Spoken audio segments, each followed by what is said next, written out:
आप सबको डॉक्टर रजनी रमन झा, सहाचार्य संस्कृत विभाग, राजकीय महारानी सुदर्शन कन्या महाविद्यालय बीकानेर का नमस्कार स्वीकार। हमने भगवद गीता के तीसरे अध्याय के 18 श्लोकों तक अध्ययन कर लिया था। जो तत्वज्ञ है उसके लिए कुछ करने के लिए नहीं रह जाता और उसके लिए कुछ नहीं करने के लिए नहीं रह जाता। इसका सीधा सा तात्पर्य है कि उसको करने से भी, कोई कर्म करने से भी उसके फल में आसक्ति नहीं होती और न करने से भी उसके फल में कोई आसक्ति नहीं होती। आप कह सकते हैं कि करने से तो फल मिलेगा और न करने से फल क्या मिलेगा। न करने से भी फल मिलता है। जैसे आपको लगता है कि मान लीजिए मुझे वहाँ नहीं जाना चाहिए, वहाँ जाने से मेरी बदनामी होगी, तो नहीं जाते हैं तो इसका मतलब आप बदनामी से बचना चाहते हैं, तो ये फल की आशा हुई ना। तो न करना भी फल की आशा देता है और करना भी फल की आशा देता है। दोनों से वह तत्वज्ञ बाहर निकल जाता है। इसके बाद कहते हैं, तस्मादसक्तः सततं कार्यं कर्म समाचर, असक्तो ह्याचरन् कर्म परमाप्नोति पुरुषः। इसलिए तू निरंतर आसक्ति से रहित होकर, तस्माद असक्तः, आसक्ति से रहित होकर, कार्यम कर्म समाचर, अपने कर्तव्य कर्म को करते रहो। असक्तो ह्याचरण कर्म, यदि तुम आसक्ति रहित होकर कर्म करोगे तो परम आपनोति पुरुषः, तो वह परम ब्रह्म को प्राप्त कर लोगे। पुरुषः कर्मणैव हि संसिद्धि मास्थिता जनकादयः लोक संग्रह में वापि संपश्यन कर्तुम अर्हसि। जो राजा जनक हैं थे वे भी कर्मणैव ही संसिद्धि मास्थिता जनकादया, कर्म में ही, कर्म करते हुए ही परम कर्मणैव भी संसिद्धि, परम सिद्धि को प्राप्त हुए थे। संसिद्धि से वही अर्थ यहाँ जो हमारे परम सत्ता की प्राप्ति है, मोक्ष है, उसी को तो उसी को कहते हैं।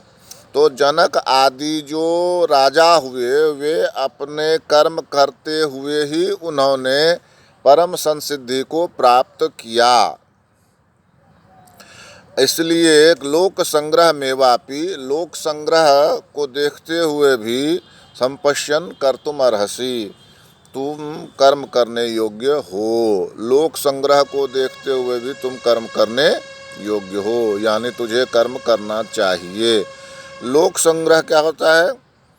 क्या लोक संग्रह का अर्थ दिया हुआ है कि कुमार्ग पर जो लोग जाते हुए हैं उनको सन्मार्ग पर ले जाना, इसको लोक संग्रह कहते हैं। लोक संग्रह का अर्थ यह भी है कि आप जो क्रियाकलाप करते हैं, दैनिक कर्म करते हैं, उससे जो समाज पर क्या प्रभाव पड़ता है, इसको भी लोक संग्रह कह सकते हैं।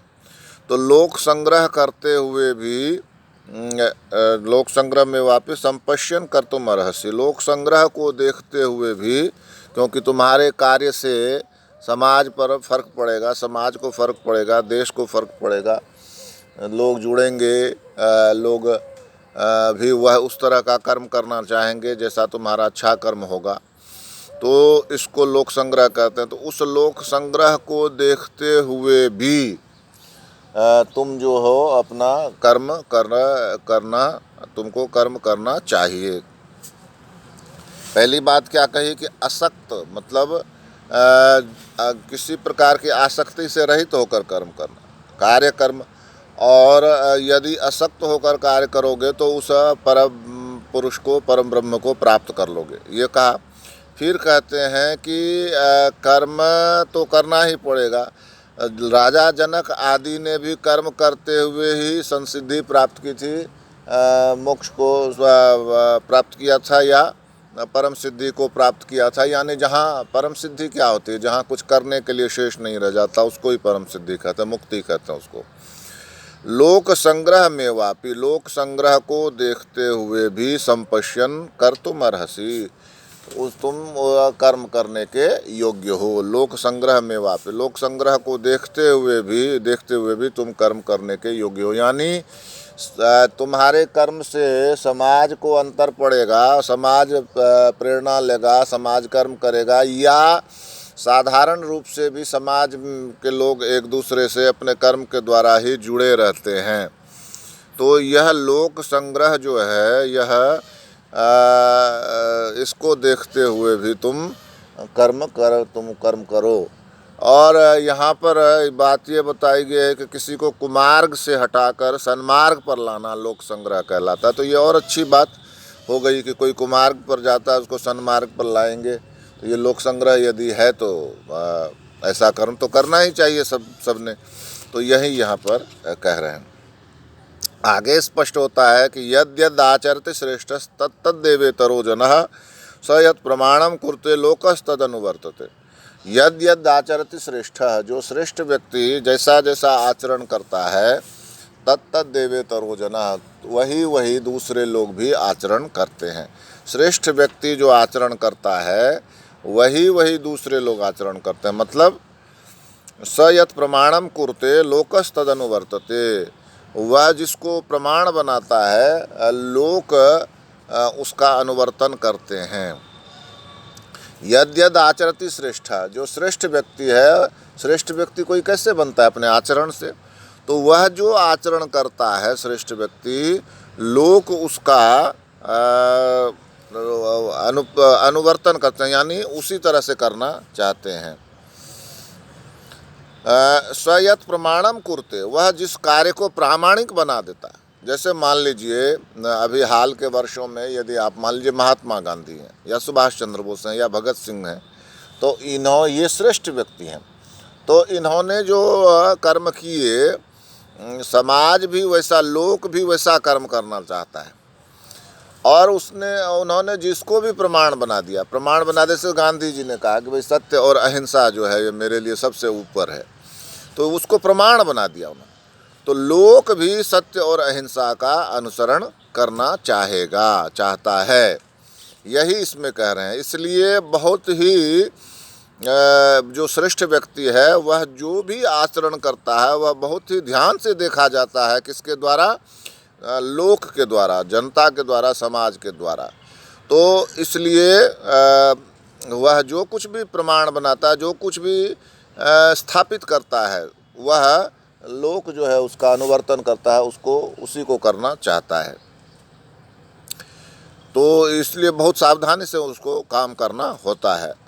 अब आगे कहते हैं न मे पार्थास्ति कर्तव्यम, हे पार्थ मुझे तीनों लोकों में करने के लिए कुछ भी नहीं है।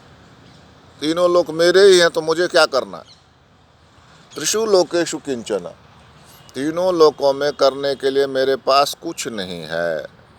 नानवाप्तम आप्तव्यम, और जो भी आप्तव्य है, प्राप्तव्य है, जो प्राप्त करने वाली वस्तु है, वह न अनवाप्तम, वह मुझे प्राप्त नहीं है, ऐसा नहीं है। यानी कि जो भी प्राप्त करने वाली वस्तु है वो सब मुझे प्राप्त है।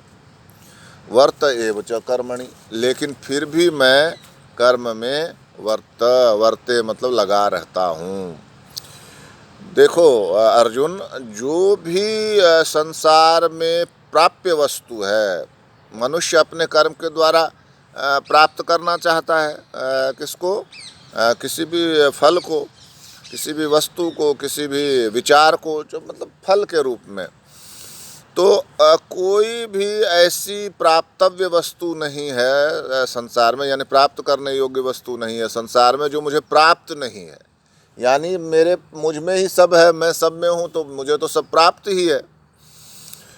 और मुझे तीनों लोकों में, त्रिषु लोकेषु, तीनों लोकों में मुझे करने के लिए कुछ नहीं है।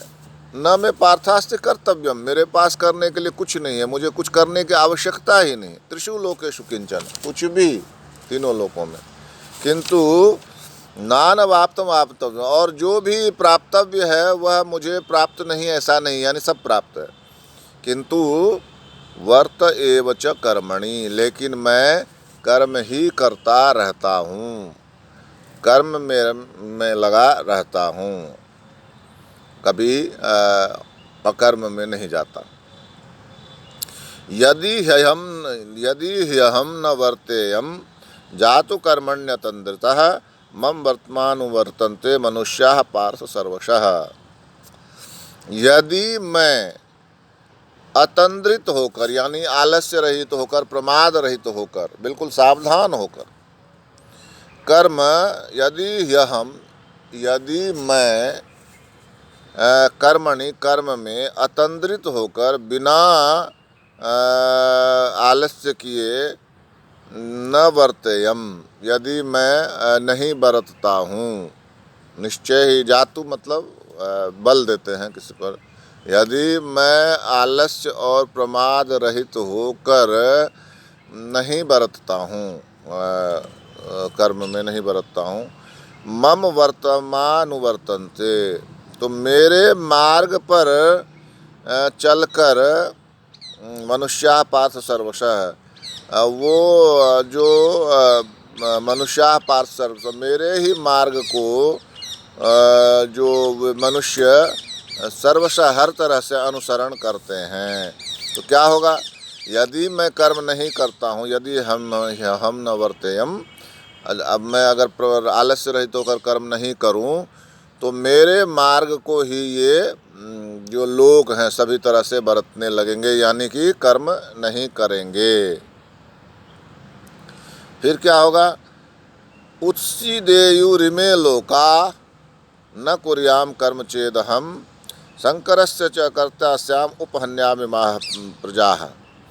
ये जो लोक है, यदि मैं न कुर्याम कर्म चेदहम, यदि मैं कर्म न करूं, तो यह जो लोक है, शंकरस्य च कर्तास्याम, शंकरस्य च कर्तास्याम, मैं इस समाज को, लोगों को शंकर बनाने वाला हूँ। शंकरता, शंकर मतलब क्या होता है, मिश्रित समाज में घालमेल हो जाए, संकर हो जाए। संकर मतलब जिसके जो कर्म है उसको छोड़कर कोई दूसरा कर्म करने लगे, इसको कहते हैं संकरता। जन्म में भी संकरता आ जाए, कर्म में भी संकरता आ जाए। जन्म में संकरता कैसे आ जाए, तो जन्म में संकरता यह इस प्रकार से आ जाए कि एक दूसरे का संबंध होने लगे आपस में जिनके नहीं होने चाहिए, और जो संतानें उत्पन्न होती हैं वे संकर होती हैं, और संकर संतानें क्या होती हैं, वे आगे संतान उत्पन्न नहीं कर सकते, इसलिए संकरता को से बचने की बात करते हैं। दूसरी बात क्या कहते हैं, कर्म में संकरता हो जाए, जो जिसका कर्म है वह छोड़कर दूसरे के कर्म को अपना ले तो जो है वो समाज में गड़बड़ी फैल जाए। ब्राह्मण, क्षत्रिय, वैश्य और शूद्र के कर्म उस समय तय थे, तो यदि वे अपने कर्म बदल लेंगे तो फिर क्या होगा, जिसकी जिसमें विशेषज्ञता होती है वही काम तो ठीक से कर पाता है ना, नहीं होगी विशेषज्ञता तो नहीं कर पाएंगे, तो वह संकरता उत्पन्न हो जाएगी। मेरे विचार में यह बिल्कुल गलत नहीं है कि कोई शूद्र से ब्राह्मण नहीं हो सकता और कोई ब्राह्मण से शूद्र नहीं हो सकता, लेकिन संकरता का अर्थ यहाँ यह नहीं है। कोई भी शूद्र जो ब्राह्मण कर्म की तरफ प्रवृत्त होता है तो अच्छी बात है, स्वागत योग्य है, तो लेकिन इस वर्ण संकरता का अर्थ है कि बिना जाने समझे सोचे, बिना उस क्षेत्र में प्रगति किए, बिना उस क्षेत्र की विशेषज्ञता प्राप्त किए वह कर्म करने लगना, ये है इसके पीछे। जैसे यदि आप मुझे देखें तो मैं कॉलेज का एसोसिएट प्रोफेसर हूँ, सह आचार्य हूँ, तो पढ़ा लिखा हूँ, लेकिन यदि मैं जाकर सेना में जाकर गोली चलाने लगूँगा यूं ही, तो क्या होगा, सेना हारेगी या जीतेगी? अगर मेरे जैसा व्यक्ति सेना में जाकर गोली चलाने लगेगा तो सेना हारेगी ना। तो लेकिन यदि मेरी ट्रेनिंग शुरू से ही वैसी हुई होती सेना वाली, तो जैसे दूसरे सैनिक हैं वैसा मैं भी होता। तो मेरा ये कहने का अर्थ है, संकरता का भी वास्तविक अर्थ यही है। बाकी शूद्र ब्राह्मण हो जाए, क्षत्रिय ब्राह्मण हो जाए, ब्राह्मण क्षत्रिय हो जाए या ब्राह्मण शूद्र हो जाए, इसमें कोई दिक्कत नहीं है, बिल्कुल होते ही थे और होने ही चाहिए। लेकिन मेरा संकरता का सीधा तात्पर्य यह है कि जिसका जो कर्म है उसको छोड़कर उसने दूसरा कर्म किया तो उसमें पूरी परिपक्वता, पूरी विशेषज्ञता हासिल होनी चाहिए, तब जाकर वह कर्म करना चाहिए। ऐसा जो गोलमोल सा है तो वो उसको संकरता लाएगी वो बात, और वो कर्म संकरता लाएंगे और फिर समाज का पतन ही होगा, कभी उन्नति नहीं होगी। तो यही इसमें भगवान श्री कृष्ण कहना चाहते हैं। तो ये सारा लोक जो है वो नष्ट हो जाएगा यदि मैं कर्म नहीं करूँगा तो। और संकरस्य च कर्ता से, और संकरता ले आऊँ मैं, जिसका जो कर्म है उसको छोड़कर दूसरा कर्म करने लगे। और उपहन्यामि माह प्रजा, और इस प्रकार से प्रजा जो है वो नष्ट हो जाए, तो इसलिए मैं कर्म करता रहता हूँ, यह भगवान श्री कृष्ण कहते हैं। तो आज इतना ही, शेष हम कल देखेंगे। धन्यवाद।